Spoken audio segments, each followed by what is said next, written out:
बच्चों, हम पढ़ रहे हैं कक्षा 8 की गणित और हमने शुरू किया है अध्याय 3 चतुर्भुजों को समझना। इससे पिछले वीडियो में हम प्रश्नावली 3.3 के प्रश्न हल कर चुके हैं और आज हम हल करेंगे प्रश्नावली 3.4 के प्रश्न। उससे पहले हम समझते हैं कुछ विशिष्ट समांतर चतुर्भुज। अब आपको नाम से ही पता है कि समांतर चतुर्भुज तो हैं ही, परंतु इनमें कुछ अलग से ही विशेषताएं हैं जिनके कारण इनका नाम कुछ अलग हो गया है। तो देखते हैं पहला समचतुर्भुज। अब देखिए समचतुर्भुज है तो ये समांतर चतुर्भुज तो है ही, इसके अतिरिक्त इसमें क्या विशेषताएं हैं वो हम देखते हैं। समांतर चतुर्भुज के इसके अंदर सभी गुण होंगे क्योंकि ये समांतर चतुर्भुज है। सभी भुजाएं बराबर होती हैं। समांतर चतुर्भुज में हमने पढ़ा है कि सम्मुख भुजाएं बराबर होती है, परंतु इसमें ये अलग से विशेषता है कि इसकी चारों भुजाएं बराबर होती हैं। विकर्ण परस्पर लंब होते हैं।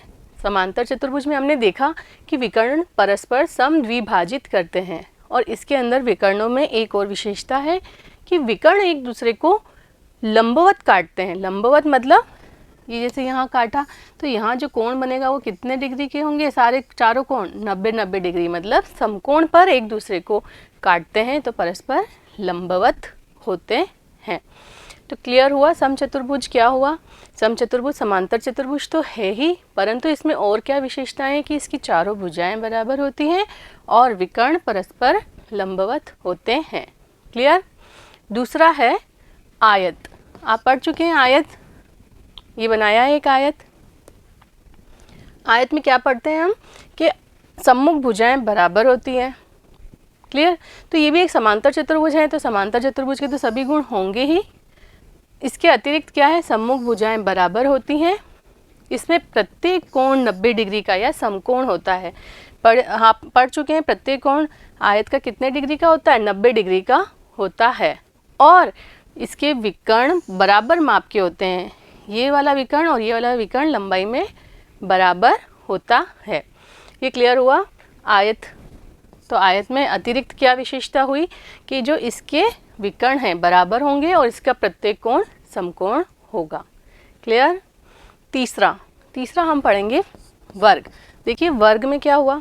वर्ग आप जानते हैं वर्ग की चारों भुजाएं क्या होती हैं? बराबर होती हैं। वर्ग में चारों कोण समकोण होते हैं और विकर्ण एक दूसरे को समकोण पर काटते हैं। ये विशेषता अभी हमने किस में पढ़ी? समचतुर्भुज में, कि विकर्ण परस्पर लंब पर काटते हैं या समकोण पर काटते हैं। तो वही विशेषता इसमें भी है, विकर्ण परस्पर समकोण पर काटते हैं और इसमें चारों भुजाएं बराबर होती हैं और चारों कोण समकोण होते हैं। तो वर्ग क्या है? एक समांतर चतुर्भुज भी है, एक समचतुर्भुज भी है और आयत भी है। ऐसा क्यों है? तो आयत में क्या विशेषता होती है? सम्मुख भुजाएं बराबर है, तो इसमें तो चारों भुजाएं बराबर है। आयत में हमने पढ़ा चारों कोण समकोण है, तो इसमें भी है। और क्या पढ़ा? विकर्ण बराबर हैं, तो इसके विकर्ण भी बराबर होते हैं। ये समचतुर्भुज भी है। क्यों है? क्योंकि समचतुर्भुज में विकर्ण परस्पर लंबवत एक दूसरे को काटते हैं, तो यहाँ पर भी एक दूसरे पर लंब हैं विकर्ण। और समचतुर्भुज की चारों भुजाएं बराबर हैं, तो वर्ग की भी चारों भुजाएं बराबर हैं। और ये समांतर चतुर्भुज तो है ही, क्योंकि हमारा टॉपिक क्या है? कुछ विशिष्ट समांतर चतुर्भुज। क्लियर। और क्या लिखा है? भुजाएं बराबर होती हैं, विकर्ण परस्पर लंब तथा बराबर होते हैं। एक दूसरे पर 90 डिग्री, एक दूसरे पर 90 डिग्री के कोण पर काटते हैं और बराबर भी होते हैं इसके विकर्ण। सभी कोण कौन से डिग्री के हैं? 90 डिग्री के हैं या समकोण हैं। तो ये सारी प्रॉपर्टीज़ है वर्ग की। क्लियर हुआ। ये तीन समझ में आए, समचतुर्भुज, आयत और वर्ग। अब इस पर आधारित हम प्रश्नावली के उदाहरण हल करेंगे। तो उदाहरण नंबर 7वां क्या दिया है देखिए। RICE एक समचतुर्भुज है। अभी हमने पढ़ा समचतुर्भुज, तो ये RICE एक समचतुर्भुज दिया गया है। x, y तथा z के मान आपको ज्ञात करने हैं। ये y, ये x और ये z के मान आपको ज्ञात करने हैं और अपने उत्तर की पुष्टि कीजिए। तो देखिए इसका हल। यहाँ पर क्या दिया गया है? OR बराबर y बराबर होगा ये OC। ऐसा क्यों होगा? समचतुर्भुज में क्या होता है, विकर्ण एक दूसरे को समद्विभाजित करते हैं। ऐसा क्यों? क्योंकि समचतुर्भुज क्या है, एक समांतर चतुर्भुज ही है, और समांतर चतुर्भुज की प्रॉपर्टी हम पढ़ चुके हैं कि विकर्ण परस्पर समद्विभाजित करते हैं। तो क्या लिख देंगे, विकर्ण एक दूसरे को समद्विभाजित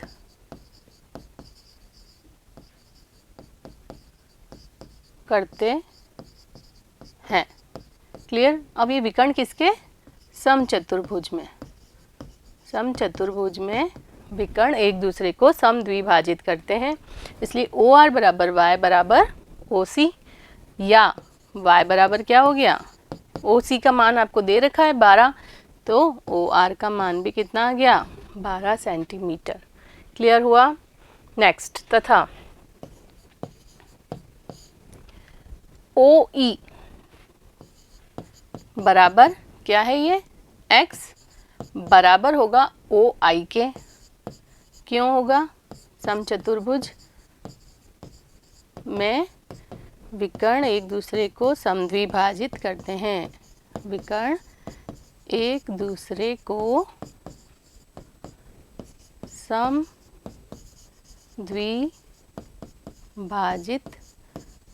करते हैं। क्लियर हुआ? अब देखिए, या x बराबर ओ आई का मान आपको कितना दे रखा है, ओ आई 5 दिया है, तो x का मान भी कितना आ गया, 5 सेंटीमीटर। क्लियर हुआ?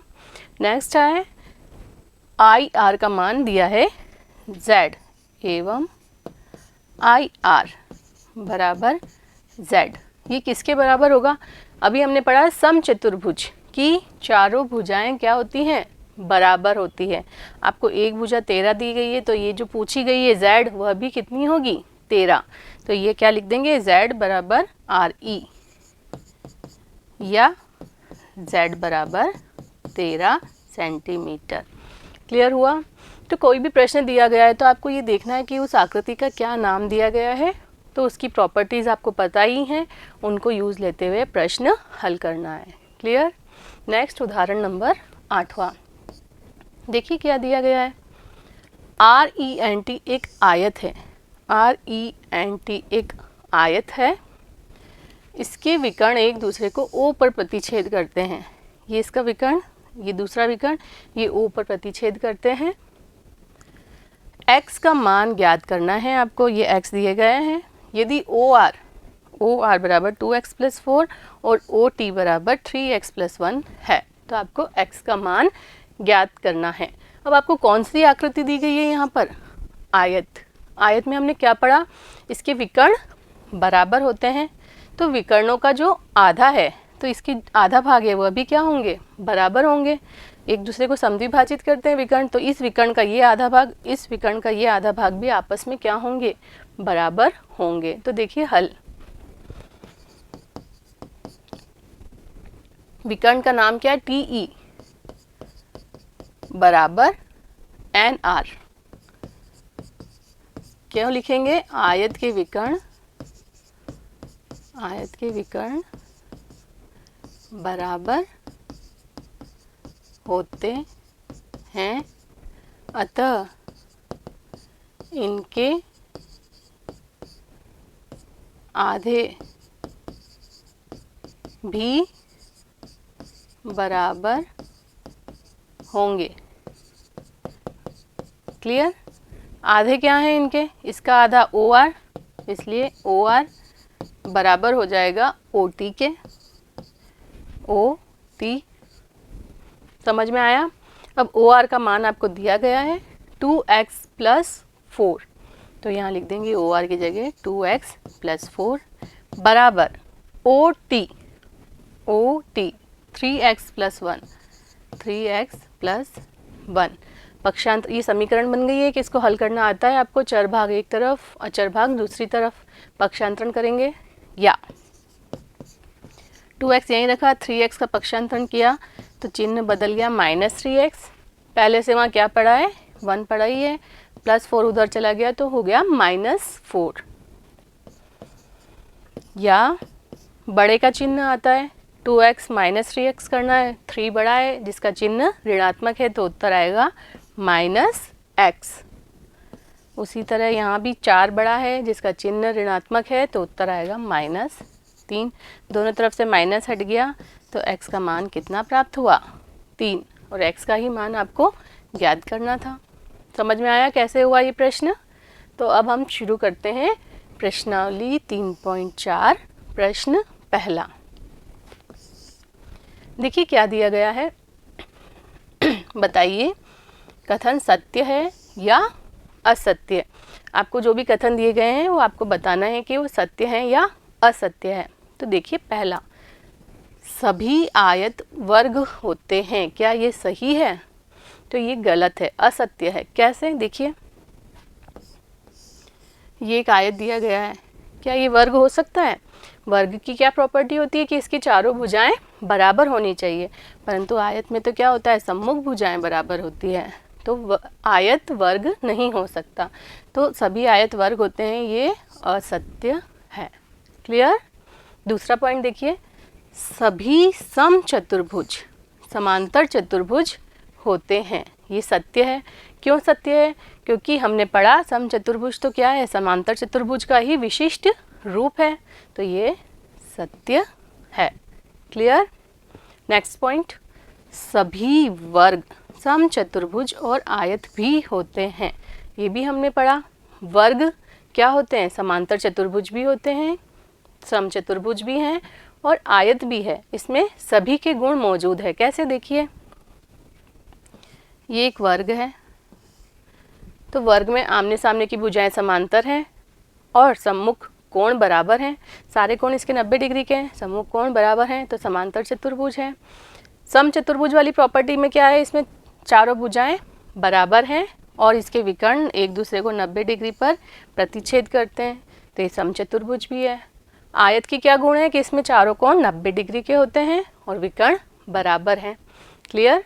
तो ये सभी वर्ग समचतुर्भुज भी हैं और आयत भी है, सत्य है ये। क्लियर? डी पॉइंट, सभी वर्ग समांतर चतुर्भुज नहीं होते हैं। देखिए सभी वर्ग समांतर चतुर्भुज नहीं होते हैं, ये वर्ग है, पर हमने तो अभी पढ़ा कि वर्ग क्या है, विशिष्ट तरह का समांतर चतुर्भुज ही है, तो ये कथन कैसा है? असत्य कथन है। और कथन दिए गए हैं, देखिए सभी पतंगे समचतुर्भुज होती हैं। देखिए कैसे, ये आकृति आप पढ़ चुके हैं। पतंग, इसमें क्या होता है, आसन्न भुजाओं के दो युग्म बराबर होते हैं, ये दो भुजाएं बराबर और ये दो भुजाएं बराबर। और समचतुर्भुज क्या होता है, इसमें तो चारों भुजाएं क्या होनी चाहिए, बराबर होनी चाहिए, तो पतंगे समचतुर्भुज नहीं हो सकती, इसलिए ये असत्य कथन है। क्लियर? सभी समचतुर्भुज पतंग होते हैं, ये सही कथन है। क्यों है? क्योंकि इसमें क्या हुआ, दो आसन्न भुजाओं के दो युग्म बराबर होने चाहिए, तो ये इसके बराबर, ये इसके बराबर है। और विकर्ण कैसे होते हैं, एक दूसरे पर लंब होते हैं, तो इसके भी विकर्ण एक दूसरे पर लंब है, तो इसका मतलब समचतुर्भुज भी क्या है, एक पतंग ही है। तो सभी समचतुर्भुज पतंग होते हैं, ये कथन कैसा है, सत्य कथन है। क्लियर? नेक्स्ट, सभी समांतर चतुर्भुज समलंब होते हैं, ये बिल्कुल सही है, सत्य है। कैसे सत्य है? समांतर चतुर्भुज की प्रॉपर्टी क्या पढ़ी है हमने, आमने सामने की भुजाएं क्या होती है, समांतर होती है, और समलंब के लिए क्या चाहिए, सम्मुख भुजाओं का एक युग्म समांतर होना चाहिए। यहाँ तो दोनों युग्म समांतर है, इसलिए समांतर चतुर्भुज क्या है, समलंब होते हैं। क्लियर? नेक्स्ट पॉइंट, सभी वर्ग समलंब होते हैं, ये भी सत्य कथन है। क्यों? क्योंकि वर्ग भी क्या है, एक समांतर चतुर्भुज है, और समांतर चतुर्भुज जब समलंब है तो वर्ग भी क्या है, समलंब होगा ही, तो ये कथन भी क्या है, सत्य कथन है। क्लियर हुआ ये सब कैसे किए? तो आपको सबकी प्रॉपर्टीज़ याद होनी चाहिए, वर्ग, आयत, समांतर चतुर्भुज, समचतुर्भुज। क्लियर? तो आगे देखिए क्वेश्चन नंबर 2, उन सभी चतुर्भुजों की पहचान कीजिए जिनमें क्या दिया है, चारों भुजाएं बराबर लंबाई में हो। तो चारों भुजाएं बराबर लंबाई में हो, ऐसा कौन सा चतुर्भुज होता है? ऐसा चतुर्भुज होता है वर्ग। और एक और हमने अभी पढ़ा समचतुर्भुज। वर्ग की चारों भुजाएं कैसी होती है? ये वर्ग जिसकी चारों भुजाएं बराबर। और पढ़ा है हमने समचतुर्भुज, तो इसकी भी क्या होती है? चारों भुजाओं की लंबाई बराबर होती है। तो इसका उत्तर क्या हो जाएगा? वर्ग और समचतुर्भुज। क्लियर? चार समकोण मतलब चतुर्भुज के चारों कोण समकोण हो, ऐसे चतुर्भुजों के नाम बताइए। तो आपको पता है वर्ग और आयत दो ही चतुर्भुज ऐसे हैं जिसके चारों कोण कैसे होते हैं? समकोण। तो वर्ग और आयत के चारों कोण समकोण होते हैं। तो प्रश्न दूसरा समझ में आ गया, इजी है। नेक्स्ट प्रश्न नंबर तीसरा, बताइए कैसे एक वर्ग एक चतुर्भुज है? तो ये तो बहुत इजी प्रश्न है। चतुर्भुज है, चतुर्भुज के लिए क्या होना चाहिए? चार भुजाएं होनी चाहिए। तो वर्ग में चार भुजाएं होती है, इसलिए ये एक चतुर्भुज है। तो क्या लिखेंगे? एक वर्ग की चार भुजाएं होती है, अतः ये एक चतुर्भुज है। क्लियर? नेक्स्ट पॉइंट, एक समांतर चतुर्भुज। अब समांतर चतुर्भुज के लिए क्या चाहिए? सम्मुख भुजाएं समांतर होनी चाहिए। तो वर्ग में ऐसा होता है, इसलिए वर्ग क्या है? समांतर चतुर्भुज है। तो क्या लिखेंगे? एक वर्ग की सम्मुख भुजाओं का युग्म समांतर होता है, अतः यह एक समांतर चतुर्भुज भी है। क्लियर हुआ? तो कैसे बताया आपने वर्ग को चतुर्भुज और समांतर चतुर्भुज, ये आपको लिखना है। क्लियर? नेक्स्ट प्रश्न, इसी में पॉइंट दिया है आपको, एक वर्ग समचतुर्भुज कैसे है ये आपको बताना है। तो समचतुर्भुज की प्रॉपर्टीज़ क्या थी? चारों भुजाएं बराबर होनी चाहिए, तो वर्ग की चारों भुजाएं बराबर होती है। विकर्ण परस्पर लंबवत होने चाहिए, तो वर्ग के विकर्ण भी परस्पर क्या होते हैं? लंबवत होते हैं। तो देखिए, एक वर्ग एक समांतर चतुर्भुज है जिसकी चारों भुजाएं बराबर लंबाई की होती है, अतः ये एक समचतुर्भुज है। क्लियर? वर्ग क्या है? एक समांतर चतुर्भुज ही है, परंतु इसकी चारों भुजाएं बराबर लंबाई की होती है, तो यह एक समचतुर्भुज है। क्लियर? एक वर्ग एक आयत है, ये कैसे? वर्ग में क्या होता है? चारों भुजाएं बराबर लंबाई की होती है। तो आयत में क्या चाहिए होता है? सम्मुख भुजाएं बराबर चाहिए, तो वो हो गई इसमें।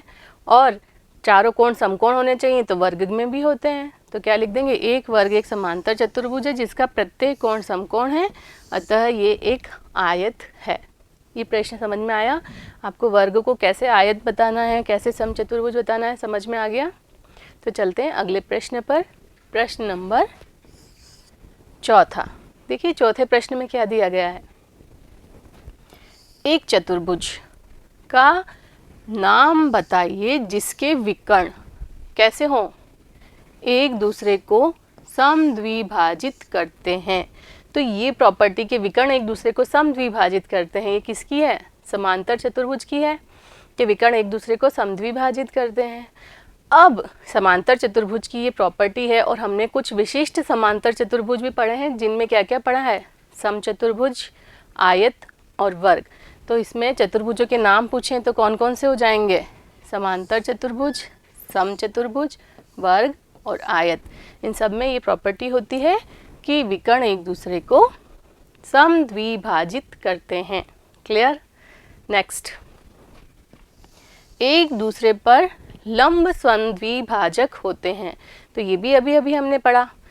समचतुर्भुज देखा ना अभी, ये समचतुर्भुज में विकर्ण एक दूसरे पर क्या है? लंबवत है। और वर्ग में भी ऐसा ही होता है। ये वर्ग में भी क्या होता है? लंबवत होते हैं।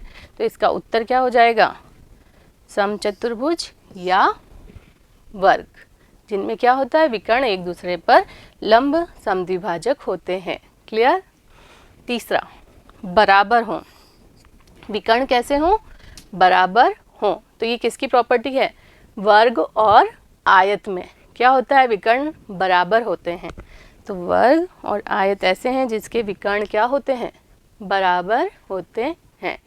क्लियर हुआ ये वाला प्रश्न? अब चलते हैं अगले प्रश्न नंबर 5वें पे। देखिए क्या दिया गया है?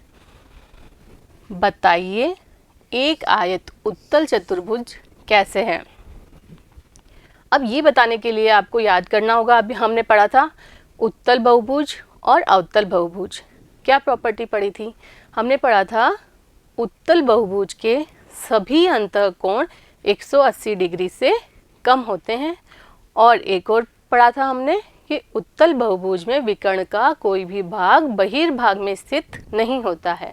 तो देखिए, चूंकि आयत के प्रत्येक कोण का माप 180 डिग्री से कम होता है, हम देखते हैं कि आयत का प्रत्येक कोण तो क्या होता है, 90 डिग्री का होता है, और 90 डिग्री क्या है, 180 डिग्री से तो कम ही है।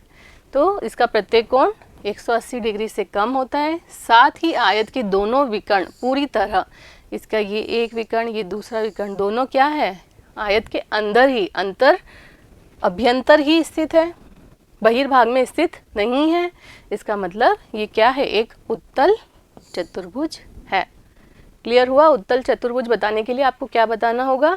आपको बताना होगा कि अंतःकोण सभी 180 डिग्री से कम हो और विकर्ण का कोई भी भाग बहिर्भाग में स्थित न हो। क्लियर? तो चलते हैं अगले प्रश्न पर।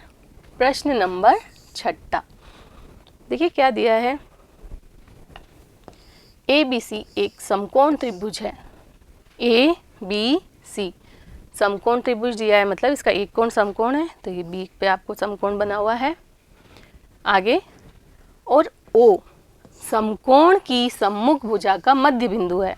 ये O सम्मुख भुजा का मध्य बिंदु है, इसका मतलब इसको दो बराबर भागों में बांट रहा है, तो OA बराबर OC आपको दिया गया है। बताइए कैसे O बिंदु ABC से समान दूरी पर स्थित है। आपको क्या बताना है, O ABC से समान दूरी पर स्थित है, मतलब OA बराबर OB बराबर OC आपको बताना है। तो हमने क्या इसके अंदर रचना की है, देखिए बिंदुओं से चिन्हित अतिरिक्त भुजाएं आपकी सहायता के लिए खींची गई है। तो हमने इसके अंदर क्या रचना की कि O को D तक इस प्रकार से बढ़ाया है कि OB बराबर OD हो। हमने रचना ही ऐसी करी है कि OB किसके बराबर हो, OD के बराबर हो। फिर जो पॉइंट प्राप्त हुआ D, उसको A से मिलाया और इस D को C से मिलाया, और इस प्रकार मिलाया कि हमको एक आयत प्राप्त हो जाए। क्लियर? अब देखिए OA बराबर OC तो दिया ही गया है, मध्य बिंदु है ये AC का O, और OB बराबर OD हमने रचना कैसे की है, तो हमको प्राप्त हुआ एक आयत। आयत की प्रॉपर्टी क्या होती है, इसके दोनों विकर्ण क्या होते हैं, बराबर होते हैं। तो इसका मतलब क्या हो गया, OA बराबर OB बराबर OC। देखिए कैसे लिखेंगे इसको, BO को D तक इस प्रकार बढ़ाइए कि BO बराबर OD हो। ये रचना ही हमने ऐसी कर ली कि BO बराबर OD है। AD और DC को मिलाइए, फिर जो पॉइंट प्राप्त हुआ D, उसको A से भी मिलाया, उसको C से भी मिला दिया। इस प्रकार प्राप्त ABCD एक आयत है। इस प्रकार हमको कौन सी आकृति प्राप्त हुई, ABCD आयत। इस आयत ABCD में इसके विकर्ण AC और BD बराबर हैं। आयत की प्रॉपर्टी है कि विकर्ण बराबर होंगे तथा एक दूसरे को O बिंदु पर काटते हैं, और विकर्ण एक दूसरे को O बिंदु पर काट रहे हैं। अतः OA बराबर OC, OA बराबर OC तो दिया गया है, OB बराबर OD रचना से हो गया, परंतु AC बराबर BD क्यों, तो आयत के विकर्ण बराबर होते हैं। आयत के विकर्ण बराबर होते हैं। क्लियर? इसलिए हम क्या लिख सकते हैं, OA बराबर OB बराबर OC। इन समीकरणों से क्या लिख सकते हैं, OA बराबर OB बराबर OC। यही हमें प्रूव करना था कि बिंदु O ABC से बराबर दूरी पर है। क्लियर हुआ ये वाला प्रश्न, प्रश्न नंबर 6। उम्मीद करती हूँ आपको ये सभी प्रश्न अच्छे से समझ में आए होंगे। ये अध्याय यहीं समाप्त होता है। अगले वीडियो में मिलते हैं हम अगले अध्याय के साथ। तब तक जुड़े रहिए। धन्यवाद।